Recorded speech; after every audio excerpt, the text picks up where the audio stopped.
우리가 누군가를 떠올리고 특별히 이제 돌아가신 분들 같은 경우에 기억할 때 제일 먼저 기억나는 거는 그 사람의 성품입니다.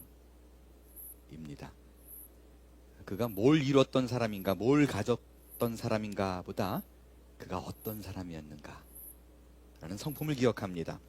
성품은 그만큼 중요합니다. 성경은 상당히 많은 부분에서 좋은 성품이 하나님의 복을 담을 수 있는, 누릴 수 있는 그릇이라고 얘기합니다. 순종의 성품 위에 복을 주시고 겸손의 성품 위에 은혜를 쏟아부어 주시고 겸손한 자를 사용하시고 온유한 자에게 땅을 약속합니다.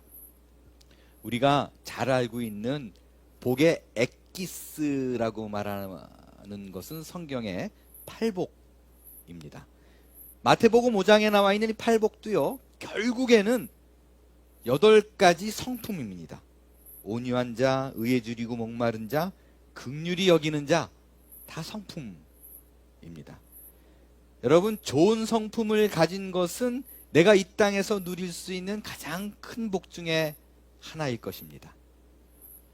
여러분, 둘레에 있는 사람들을 한번 살펴보세요. 항상 행복해하는 사람, 항상 얼굴에 웃음 띤 사람, 만족해하는 사람 예외 없습니다. 성품이 좋습니다. 행복한 사람은 자족할 줄 알고 감사하는 성품을 가진 사람입니다. 그래서 하나님께서 우리 인간들을 만져갈 때 그 쏟아붓는 좋은 복을 담아내고 누리는 사람으로 하나님이 만들려면 성품을 빚어가신다는 것입니다. 여러분, 하나님께서는요, 우리를 사랑하시면서 야, 너희도 나를 좀 사랑해 라고 얘기를 합니다. 근데 여러분 잘 아시죠? 하나님이 우리한테 너희가 나를 이렇게 섬겨 라고 말을 할 때 신명기 6장 5절에 기가 막힌 말씀을 우리는 다 알고 있습니다. 마음을 다하고 성품을 다하고 힘을 다하라 라는 말을 우리는 다 기억하는데, 잘 보세요 여러분. 그래, 이제부터 내가 하나님을 사랑하리라 라고 결심을 하면 대부분 마음을 다하고 힘을 다합니다. 근데 성경에 앞에 보시는 대로 성품을 다하여 사랑하라는 말이 있다는 것을 노리스 하셨나요? 대부분 놓칩니다. 하나님을 사랑하기 위해서 마음과 정성을 다할 생각을 하는데 내 성품을 다하라 라는 것은 잘 모릅니다. 하나님께서는 온전한 성품으로 나를 사랑하기를 원하십니다. 좋은 성품은요, 자석 같아요. 가까이 오는 내 주변의 모든 것을 다 끌어당깁니다. 좋은 사람 끌어오고요, 좋은 일들 끌어오고 좋은 만남을 마구마구 끌어옵니다. 마치 그 꽃에서 나는 향기 같아요. 향기가 나면 벌이 쫙 모이듯이 하나님께서 왜 우리의 성품을 만지시는가? 좋은 성품을 만들어 놓으면 주변에 있는 많은 좋은 것들이 끌려오기 때문에 그렇습니다. 그러면 성품하고 성격하고는 어떻게 다른가요? 성격의 사전적 의미는요, 각 개인이 갖고 있는 특이한 성질이에요. 기질하고 굉장히 비슷합니다. 여러분, 기질이 바뀌는 거 봤어요? 기질은 거의 안 바뀌어요. MBTI 안 바뀝니다. 급한 사람은 여전히 급하고 내성적인 사람은 정말 어지간해서는 바뀌지 않아요. 기질은, 그러니까 성격은 참 바꾸기 어렵습니다. 그러나 성품은 성질과 품격을 얘기합니다. 감사하게도요, 품격은 만들어지는 거예요. 태어나면서 결정되는 게 아니라고요. 습관을 통해서, 훈련을 통해서 만들어집니다. 그래서 우리에게 희망이 있는 거예요.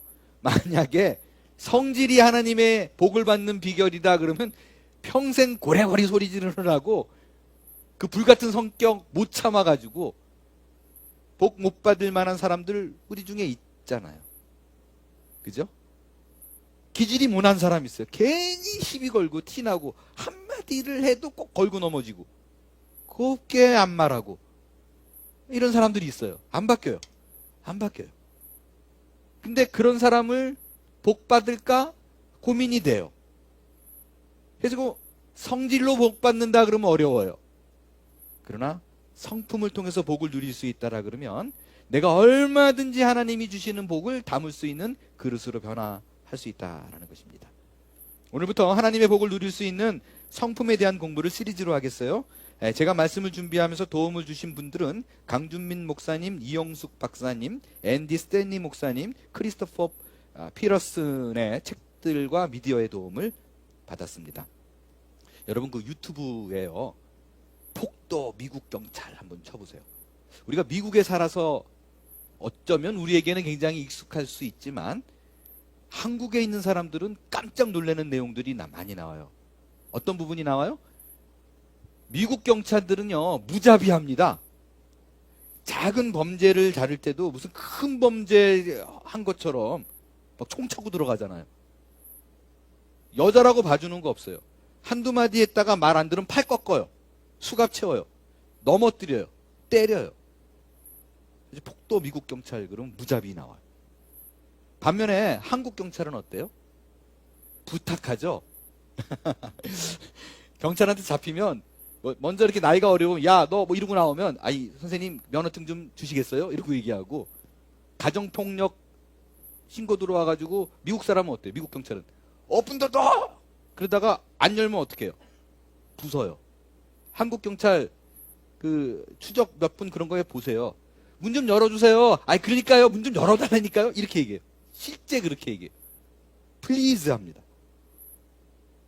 그 음주 측정기 이렇게 돼서 미국에서는 만약에 한두 번 안 불면 그냥 뭐 여지 없어요. 수갑 채워요. 한국 그러니까 여기다 부시라고요. 마시지 마시고요. 부시라니까요. 부탁해요. 그 대부분의 선진국들은요 이 폭력에 관해서 무자비합니다. 용납하지 않아요. 미국, 독일, 영국, 캐나다 그 학교 폭력이 거의 없는, 그러니까 뭐 총격 사건 말고요. 자질구레한 거. 이게 그 지로 토러런스 팔러시, 무관용 원칙이에요. 절대 안 봐줘요. 미국뿐만 아니에요. 노르웨이, 독일, 심지어 학교에서요 아이들이 놀리는 표정, 무례한 몸짓만으로도 퍼니시먼트에 해당합니다. 한국에는 요즘 뭐 선생님 때리고 욕하고 퇴학이에요. 미국. 여러분 그 관용에 대해서 어느 정도로 너그러워야 되느냐라는 것이 문화마다, 사람마다, 철학적인 사고마다 다 달라요. 오늘 성품 하나님의 만지심 첫 번째 시간으로 관용에 대해서 생각해 볼 겁니다. 오늘 나누는 말씀은 여러분이 알고 있는 어떤 그 사회적 정의의 관용이라기보다 성경에서 관용을 뭐라고 말하는가라는 것을 살펴볼 거예요. 우리는 예수 믿는 사람이니까 사회적 정의보다 하나님은 이걸 관용이라고 하고 이렇게 하는 거를 관용하는 사람이라고 나를 빚어가는구나 알 수 있을 거예요. 성경의 한 에피소드를 통해서 알아볼 거예요. 성경에요 관용을 사람들에게 베푼 사람들 많이 나와요. 근데 유대인들도요 예수님 당시에 성경의 그 인물 중에서 관용했던 사람이 누구냐 그럼 제일 먼저 떠올렸던 사람이 아브라함이었던 것 같아요. 그래서 예수님이 설교를 하실 때에 관용에 대한 사람을 얘기하면서 아브라함을 얘기합니다. 여러분 그 거지 나사로와 부자 비유, 천국 지옥 간 그 얘기 아시죠? 거지 나사로가 천국에 갔다라는 표현을 할 때 고통도 없고 은과 금이 풍부한, 가난했지만 넉넉한 그곳으로 갔다라고 얘기하면 이해가 우리는 쉽잖아요. 천국이 그런 곳이구나 알 수 있잖아. 예수님은 근데 그렇게 얘기 안 해요. 거지 나사로가 간 곳을 얘기하면서 뭐라고 얘기했냐면 아브라함의 품에 갔대요.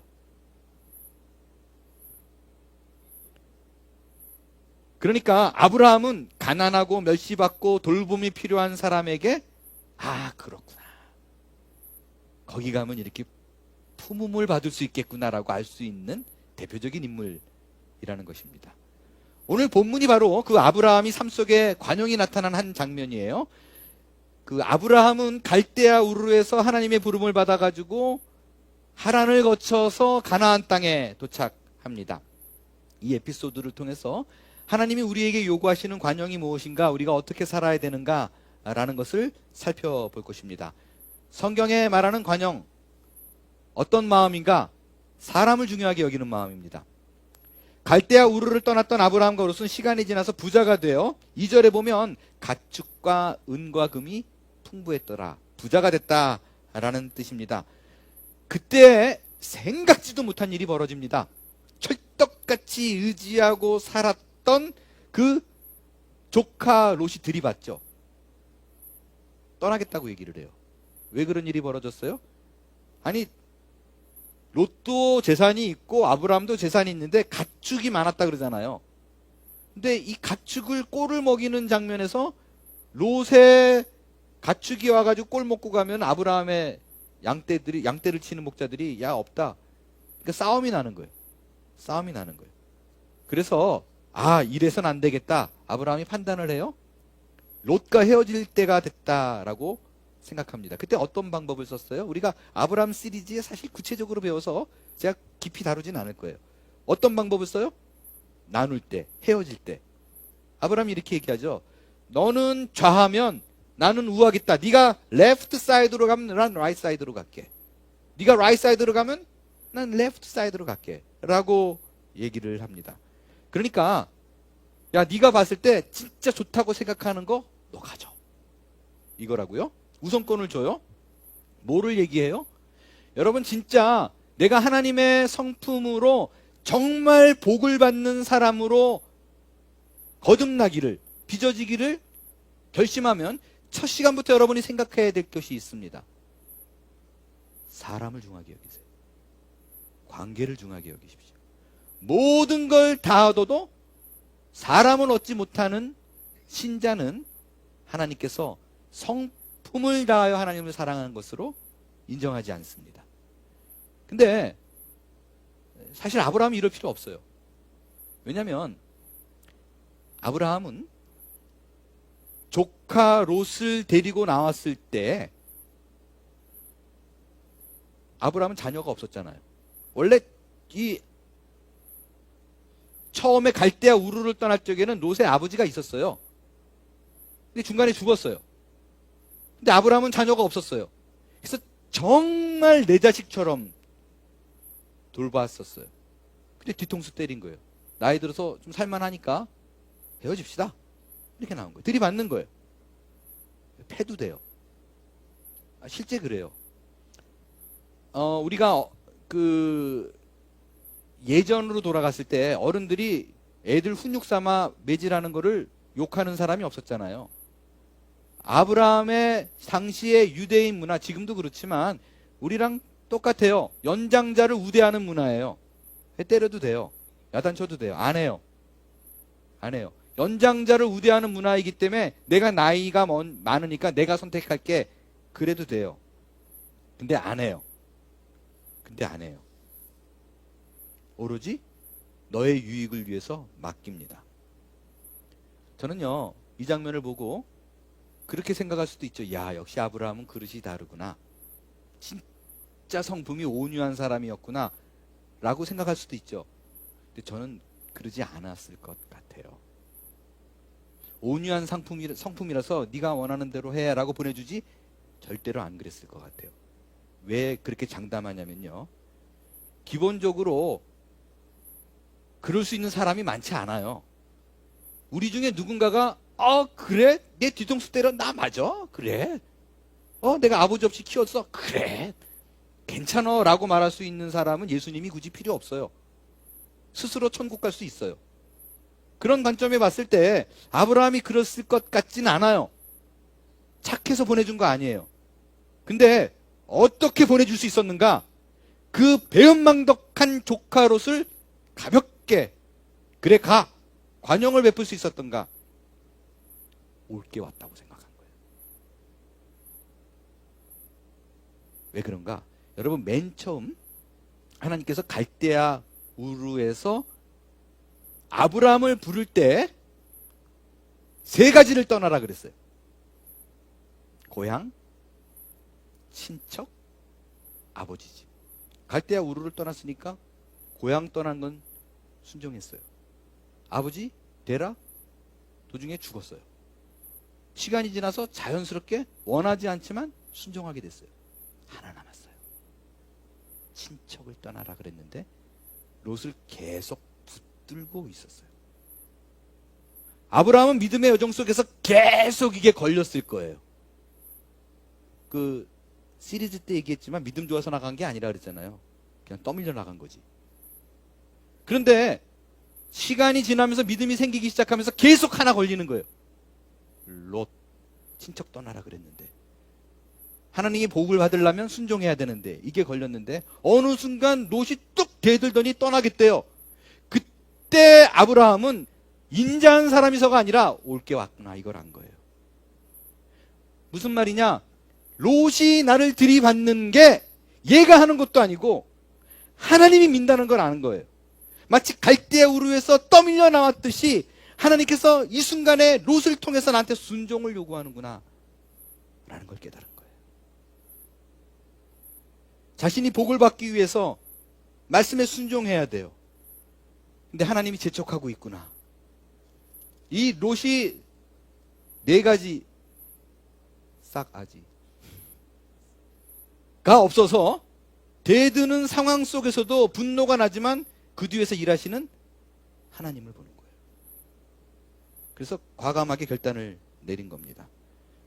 다시 말해서요, 선택권을, 우선권을 준 건 감정적인 대응이 아니라 철저하게 절제된 마음과 생각에서 나온 의지의 판단이에요.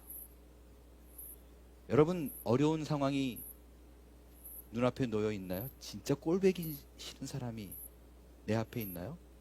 그 뒤에서 일하시는 하나님을 보셔야만 합니다. 이유가 있습니다. 목적이 있습니다. 내 성품을 빚어가기 위한 것이 큽니다. 물질이 아닌 관계 속에서 하나님의 말씀에 순종해서 사람을 택할 수 있게 되길 바랍니다. 그럴 때 내가 하나님이 빚는 관용의 사람이 되어갈 수 있게 될 거예요. 어떻게 관용의 사람이 될 수 있는가? 집착을 버릴 때 가능합니다. 여러분, 그 관용의 성품을 갖기 위해서는요, 물질이든 사람이든 그 어떤 것이든 꽂혀가지고 벗어나지 못하는 것을 버려야 됩니다. 욕심, 꽂혀가지고 못 버리고 붙들고 있는 사람은 절대로 관용의 사람이 될 수 없습니다. 앞서 아브라함이 이렇게 관용의 사람이 될 수 있었던 건 하나님의 손끝을 본 거예요. 하나님이 어디를 가리키고 있는가를 본 것 때문입니다. 여러분, 우리의 많은 기도 제목들이 하나님 뜻을 보여주세요. 저도 아브라함처럼 순종하겠다니까요. 근데 어디로 가냐고요? 어디로 가냐고 말하면 내가 순종하겠는데 그거 안 보여주는 거 아닙니까? 라는 것이 우리의 많은 기도 제목입니다. 분명히 말하면 내가 순종하는데 말 안 해서 내가 순종 못하는 거예요 라고 얘기를 합니다. 이게 기도 제목인 사람이 있어요. 근데 내가 암만 하나님 방향을 보여주세요라고 그러는데 대답이 없는 거는요, 크게 2가지가 있어요. 그 응답이 없는 건 진짜 아직 말 안 했을 수가 있어요. 하나님이 때가 아니라서. 또 말했다가 괜히 소화 못할까 봐 기다리는 거일 수 있습니다. 2번째 경우는요, 하나님이 억울한 경우예요. 여러 번 얘기하고 죽자고 얘기하고 큰 소리를 얘기하고 때리면서 얘기했는데 못 알아먹어요. 왜? 내가 붙들고 있는 것 때문에. 집착이 있으면 안 들려요. 들려도 하나님의 음성이라고 생각하지 않아요. 우리는 하나님의 음성을 듣기 위해서 기도하지 않습니다. 특밤 기도에 나와가지고 하나님 앞에 울부짖는 게 음성을 들려주세요가 아닙니다. 우리는 기도를 왜 오래 하나요? 하나님이 내 뜻에 동의가 될 때까지 합니다. 그래서 길어져요. 그 흔히 여러분 쩐의 전쟁 이런 말 들어보셨죠? 쩐이 이제 돈을 얘기하는 거잖아요. 쩐의 전쟁 그러면 제일 먼저 떠오르는 게 뭐냐면 돈 갖고 싸우고 재산 갖고 싸우고 권력 갖고 싸우는 건 다 부자들만 그러는 줄 알아요. 미디어가 그렇게 만들잖아요. 그죠? 그 부잣집 재벌 아들들이 유산 상속 받을 때 막 문제 생기고. 근데 생각해 보세요. 물질에 대한 집착은 재벌만 있나요? 가진 자나 없는 자나 똑같이 있어요. 근데 왜 자꾸 가진 자를 떠오르느냐? 여러분이 집착하는 거는 몇백 불, 몇천 불, 몇만 불이고 부자들은 수백만 불을 집착하기 때문에 미디어에서 달아서 그들만 그런 것처럼 생각합니다. 그런 측면을 봤을 때 아브라함은 자신의 부를 쌓을 수 있는 기회를 포기하고 롯에게 프라이어리티를 줍니다. 집착을 버렸다는 거예요. 오늘 보면 6절에 보면 이 싸움의 시작도요, 물질 때문이었어요. 나눠질 수밖에 없는 건 소유가 많았기 때문입니다. 가축이 늘어났는데 땅이 작아서 살 수 없는 지경이 왔다라는 얘기예요. 자, 여러분 질문 드릴게요. 답해 보세요. 이들이 같이 못 살겠대요. 동거 못하는 이유가 땅이 작아서 그럴까요? 아니면 그 사람을 포용할 수 있는 마음이 작아서 그럴까요? 땅이에요? 땅만 있으면 괜찮을 것 같아요? 마음이 문제입니다. 내 것에 대한 집착만 버리면 얼마든지 우리는 관용한 사람이 될 수 있습니다. 그 한국의 EBS 교육방송 아시죠? 유튜브에 나온 걸 찾아보세요. 그 집착에 대한 아주 재밌는 실험을 했어요. 무작위로 길에 가가지고요, 사람들 많이 지나다니는 곳에 몇 명을 이렇게 잡아요. 2만 원씩 줘요. 막 이거 그냥 가져도 되냐고. 근데 가려고 그러는 사람을 붙들고, 자, 3만 원을 더 드릴게요. 근데 룰렛 있죠? 돌리면 따따따따따 걸리는 거. 하프하프, 꽝과 꽝 아닌 거, 반반 있는 거를 딱 여러분이 돌려서 이거 꽝이 아닌 게 나오면 3만 원 드릴 거예요. 대신 꽝이 나오면 2만 원 다시 주세요. 그렇게만 하면 대부분의 사람이 땡큐 그러고 그냥 갑니다.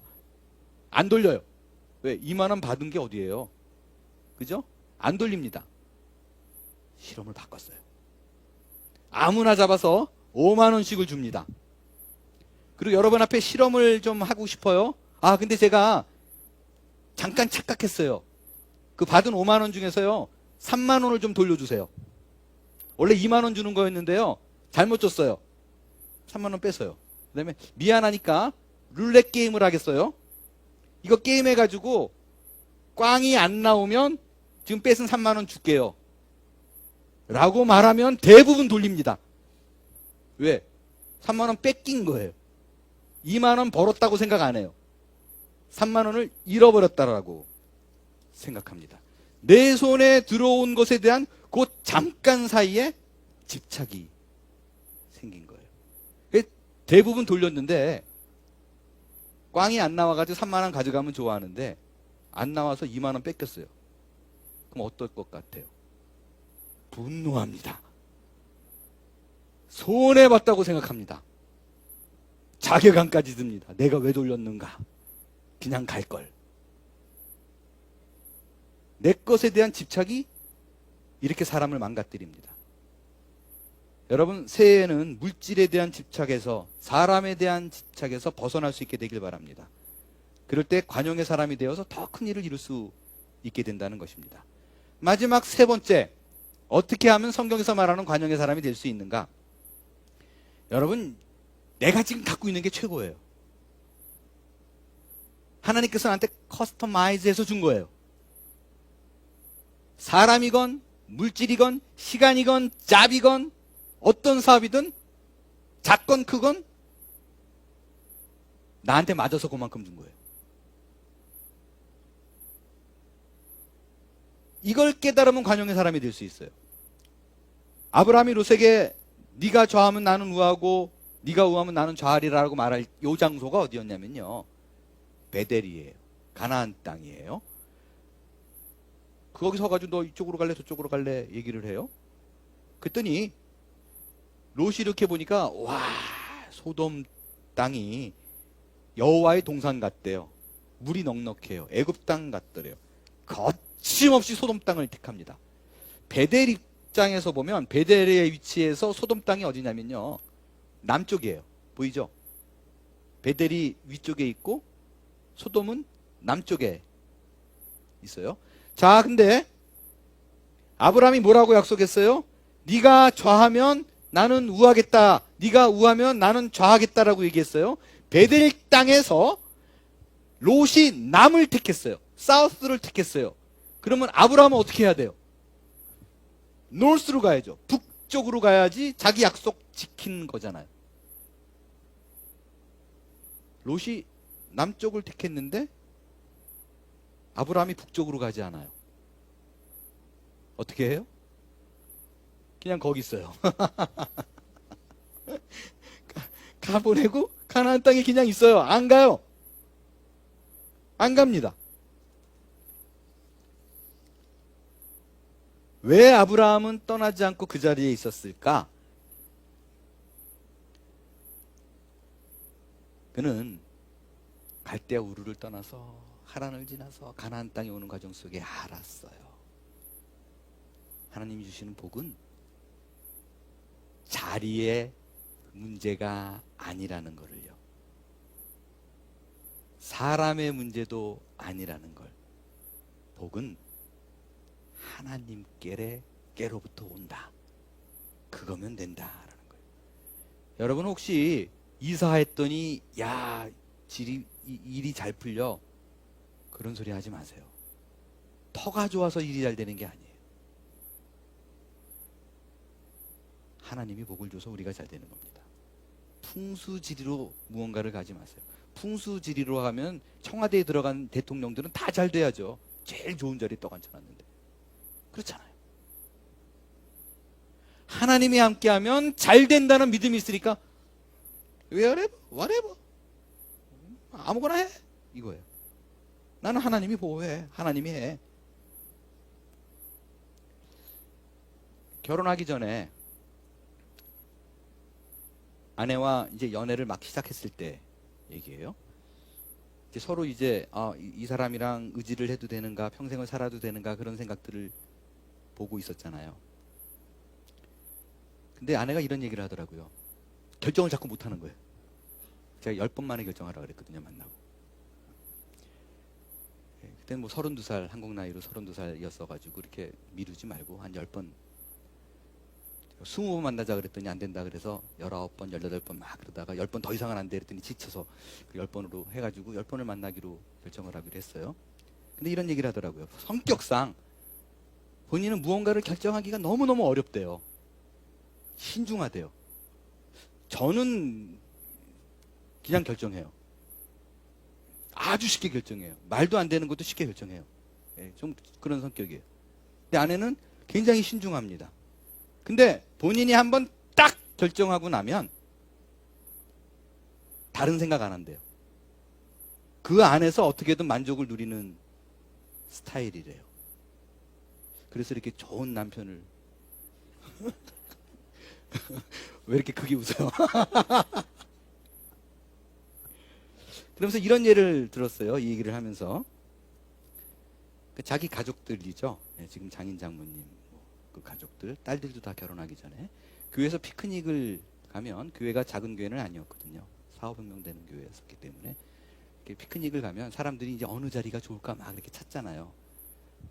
근데 그렇게 결정을 잘 못하는 자매가 근데 가가지고 엄마 여기서 앉자 그러고 돗자리를 그냥 이렇게 적당한 곳에 핀대요. 이렇게 막 서두르는 것도 없이. 그럼 이제 가족들이 앉아가지고 너 왜 이런 데에 앉았냐 뭐 이런 소리를 하면 그런 얘기를 자기는 한다는 거예요. 여기가 제일 좋은 자리야. 다른 데 가지 말고 밥 먹자. 그러고 밥을 먹기 시작하면 어느 순간 해가 지나가고 이제 나무에 그늘이 자기 쪽으로 쫙 제일 뜨거울 때 이런 경우를 많이 경험했대요. 그래서 자기는 결정이 힘들어서 그렇지 결정을 하면 최고의 좋은 자리로 생각한다 라고 얘기를 그때 제가 이 사람이다. 제가 못나도 왜 못난 걸 없어요. 이 최고로 생각하겠구나. 근데 여전히 그런 것 같아요. 여러분 제가 지금 내가 누리고 있는 상황과 형편이 하나님이 준 거예요. 하나님이 허락하신 거예요. 다른 선택했으면 더 좋은 거 있을 거라고요. 훨씬 더 힘든 일이 있을 수 있을 거예요. 그 믿음으로 내게 주어진 상황 속에서 최선으로 행하십시오. 그럴 때 넉넉한 관용의 사람이 되고 현재의 위치에서 베풀 수 있는 사람이 되는 것입니다. 아유, 내가 베풀 게 너무 없어요. 너무 조금밖에 해요. No way. 그렇지 않아요. 그렇지 않아요. 그거를 깨닫는 순간 하나님께서 내게 풍요를 채워주셨다. 내게 있는 모든 것은 하나님이 주셨기 때문에 내가 누군가에게 흐르더라도 그 부족한 거를 하나님이 채울 거다라고 믿는 사람이 관용의 사람이 될 수 있는 것입니다. 마지막으로 예화를 하나 드리고 말씀 마치겠어요. 아이스크림 값이 지금보다 훨씬 더 쌌을 때에 벌어졌던 이야기의 글을 제가 읽었습니다. 한 어린 소년이 커피숍, 거기서 커피숍이라고 적혀 있었어요. 그 글에는 바꾸는 게 아니라 커피숍에서 아마 아이스크림을 팔았는 모양이에요. 근데 조그만 꼬마아이가 혼자 들어와가지고 자리에 앉더래요. 여정원이 물었대요. 뭘 원하냐고? 그랬더니 이 아이가 썬디 아이스크림이 얼마예요? 그러고 묻더래요. 그러니까 오래된 얘기니까 그 웨이트리스가 50센트 퉁명스럽게 대답을 했어요. 50센트야. 그랬더니 그 아이가 갑자기 이렇게 주머니에 손을 넣더니 이렇게 보더래요. 근데 다시 넣더니 그러면 레귤러 아이스크림은 얼마예요? 35센트. 귀찮잖아요. 35센트야. 그랬더니 또 이렇게 해가지고 보더래요. 그랬더니 그럼 레귤러 아이스크림 주세요 그러더래요. 그러니까 퉁명스럽게 웨이트리스가 와가지고 레귤러 아이스크림을 턱 줬어요. 그 아이가 그 레귤러 아이스크림을 맛있게 먹습니다. 그리고 나가면서 캐시어에 계산을 하고 나갔대요. 자리를 치워야 되잖아요. 아이스크림 그릇을 치우기 위해서 웨이트리스가 테이블로 갑니다. 테이블에 놓여진 무언가를 보고 깜짝 놀랍니다. 소년이 먹고 간 그 빈 접시에 가지런히 놓여있는 5센트짜리 2개와 1센트 펜이 5개 15센트 is her tip. 웨이트리스에게 주는 팁이었습니다. 작아서 베풀지 못한다고요? 썬디 아이스크림 포기하면 돼요. 우리가 가진 것으로 관용을 베푸세요. 물질이 없어서가 아니라 마음이 부족한 거예요. 오늘부터 작은 거 하나 실천하시고 주께서 얘기합니다. 마음이 바뀌면, 그릇이 바뀌면, 여러분, 우리는 예수 그리스도의 보혈의 피로 모든 걸 가진 사람입니다. 그 예수 그리스도의 피로 나의 모든 것을 채웠다는 믿음이 있다면 그 보혈의 능력으로 내가 행할 수 있는 힘이 나오게 될 것입니다. 이제부터 모든 것을 베푸는 그 위치에서 살기로 결심해서 관용의 사람으로 모든 일을 돌보는 복을 채울 수 있는 사람이 되기를 바랍니다. 일어나 찬양하겠습니다.